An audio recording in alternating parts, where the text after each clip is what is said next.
పెరుగు ప్యాకెట్, చిన్న పెరుగు ప్యాకెట్ 10 రూపాయలది 12 రూపాయల. ఎగ్ దోశ 40 రూపాయల. జీడిపప్పు చిన్న ప్యాకెట్ 50 రూపాయల. ఏంటి సార్ ఇది? ఏంటి రేట్లు అంతా?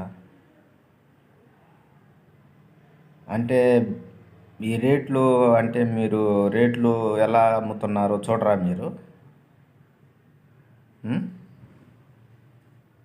ప్రతి బొంకుని, ప్రతి కొట్టుని, ప్రతి దగ్గరికి వెళ్ళి మీరు చెక్ చేయాల్సిన బాధ్యత ఉంటుందిగా.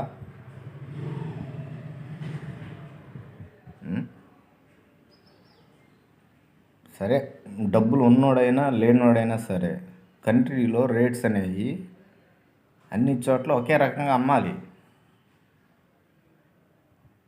ఎవరికి ఇష్టం వచ్చినట్టు వాళ్ళు అమ్ముకుంటుంటే ఎందుకు సార్? మీ చేత కాకపోతే దిగిపోండి సార్, ఎవరైనా సరే.